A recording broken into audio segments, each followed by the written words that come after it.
this is one of the baseballs that was used in the actual at-bat where Todd Frazier hit the home run that I didn't like.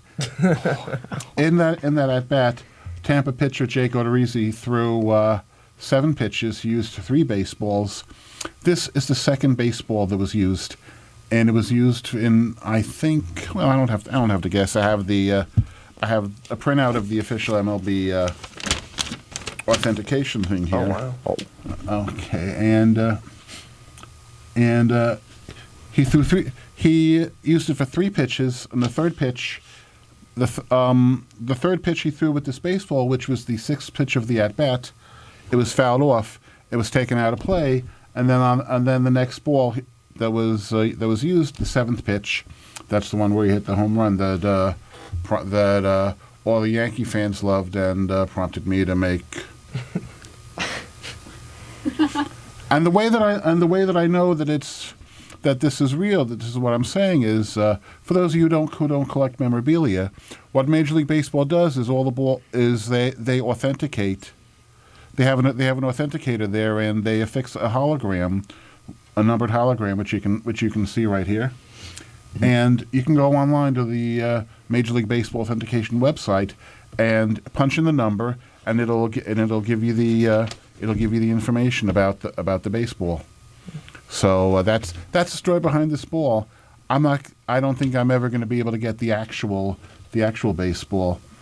It was never authenticated because it landed in the stands, and there'd be no way for me to know if it's the real thing because if someone would just be trying to fake it, trying to make money off of me, So I'm happy with this. All right, Jesse Lindell and Tom Bauer here with the Thumbs Down Guy here on the Hofstra Alternative Web Channel, also live on Facebook at WRHU Sports. Now, you kind of hinted a little bit at the Todd Frazier home run and how a lot of people saw that, but what was it like to kind of become the focus of baseball and kind of a celebrity overnight? It was stunned disbelief. I'm not putting this thing on correctly, so let me get that out of the way. Thumbs down to me for not being able to put a proper ball cue back together. Oh well, that's okay. What happened was I was just a regular fan, and going to a game, and I was just expecting to see history.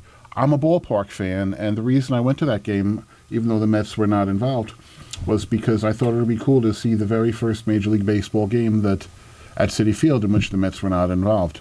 Certainly had no idea that I would wind up being that history myself. Now, have you gotten the chance to meet Todd Frazier or any of your favorite Mets of the past? Well, I got to meet him a couple of times. I met him at an autograph signing in January of 18, and when the Mets signed Frazier, when the Mets signed him, the Mets invited me to attend the press conference. So I got to meet him there, and I think both times I don't think he knew I was there. I don't think he knew I was going to be at the press conference, because after he did the press conference proper, he spoke with some reporters on the side afterwards, and then as he's passing by, he sees me, so he comes to talk to me for a couple minutes. And the most amusing thing about that was that as soon as the photographers saw me and Frazier, they start running, getting photos, videos, just like bugs to light or whatever the expression is. So that was cool. Now, what was the interaction like? The first time you met Todd Frazier, what was that interaction like? Well, again, I think he was surprised to see me. We spoke for a couple of minutes, and we chatted about how fate works. Again, talking about how I didn't expect to do the thumbs down. I didn't plan on doing thumbs down. That was just a spur of the moment thing.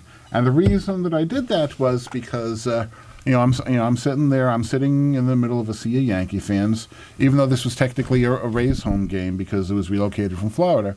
Obviously, it's New York, and all the tickets are $25, so Yankee fans are going to buy them. So I'm sitting there. Frazier hits the home run. Everybody's cheering, and even though I had a great seat, second row in back of the Yankees dugout, I knew that if I booed, I was going to get, I wouldn't be heard. So, just in the spur of the moment, I make it the thumbs down. Now, And turned out my silent gesture made the biggest noise of the game.